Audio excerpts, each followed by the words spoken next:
James Kaufman, World News Report today, December 8th, 2024. God bless you and yours, no matter where you are in the world.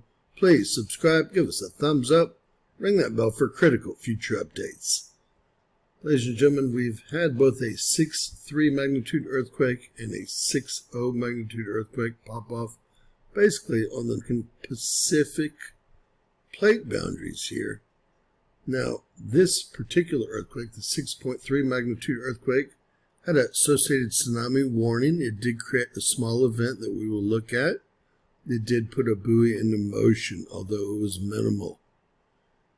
They say it was at 18 kilometers of depth. It's right under the Great Sitkin volcano there in the Aleutian Islands, which is part of Alaska, and there were actually 4 aftershocks so far.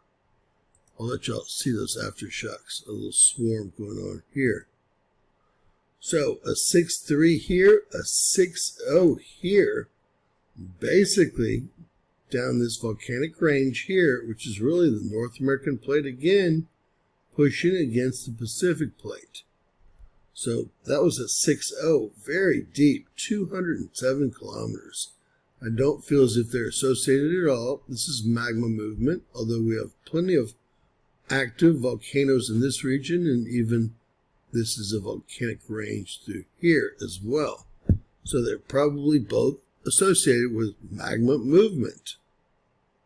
Jumping over to volcanoesandearthquakes.com, you can see the Great Sitkin here, a 6.3, USGS being the main source. The French came in at 6.1, default depth 10 kilometers. Germans came in at 6.2. Just the fact that the French came in at 6.1, wow, must have been a stronger quake than they're telling us. And you can see the Great Sitkin volcano here on the Aleutian Islands. Jumping over here, you can also see this volcanic range and 2 volcanoes actually in this immediate area that are active. And here we have a 6.0. Main source USGS. The French came in at a 5.8. Europeans came in at a 6.0 as well.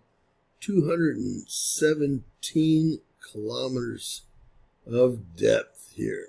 A very deep quake.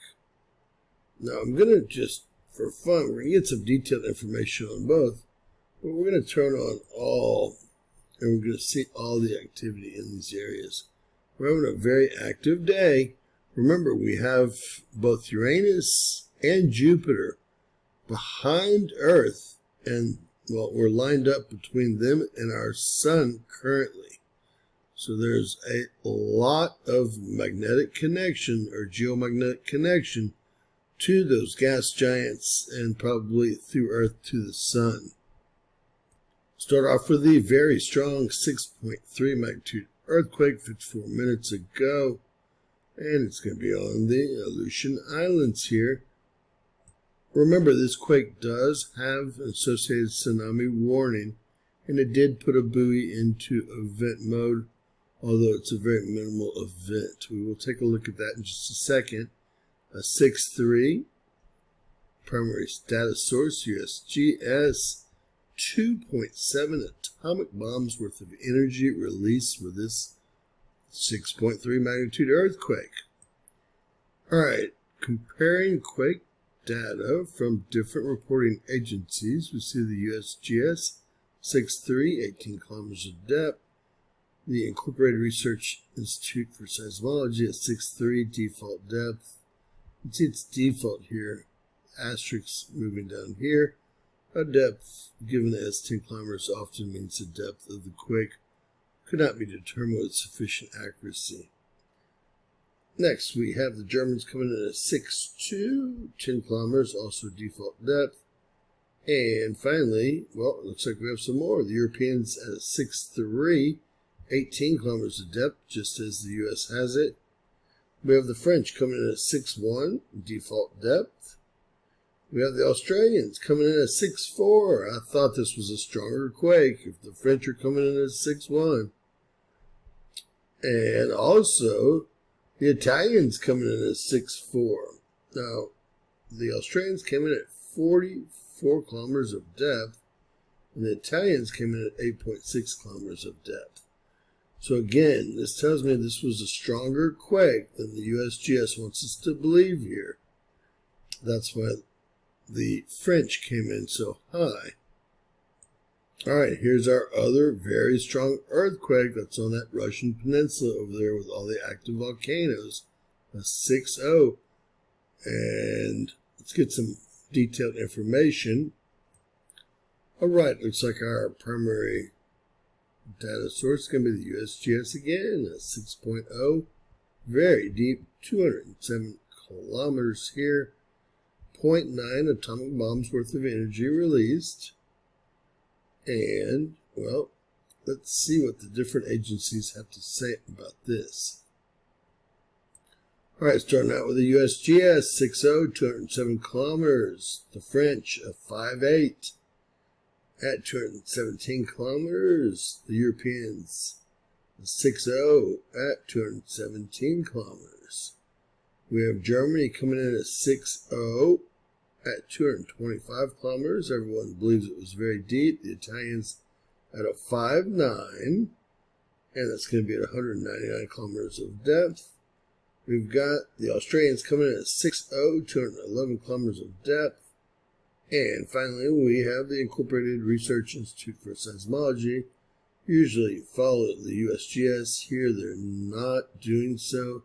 They have it as a 6.1, unless the US has downgraded it. They do have it at a default depth of 10 kilometers as well. Now, jumping over to the National Data Buoy Center, we have a buoy in event mode right here, station 21416. I would guess that it was more associated with the 6.0, although there was no tsunami warning with that quake. The other quake happened around here, and none of these seem to be in event mode. So that's just a guess. Let's get some detailed information on it. This is the event here in red, so we're talking about a very small event. I have already looked at it, and we'll take a look together. So we're looking at about 3.5 centimeters. I'm not going to call that a tsunami for sure. It's a very small event, but it did put this buoy in event mode. You can see the event itself was only about 3.5 centimeters, according to the information that we have here. All right, I did want to tell you guys that we've actually had 4 more earthquakes right here at the Great Sitkin Volcano just since we started doing the report here. So now we're up to a total of 9. It says 8. We'll go with 8. So we had several quakes pop off while we were doing the report itself. Amazingly. I wanted to show you all that. So we are having a swarm under the Great Sitkin Volcano. Lots of magma movement. That said, God bless you and yours. Please share, please subscribe. Always remember, anything's possible. Bizarro world.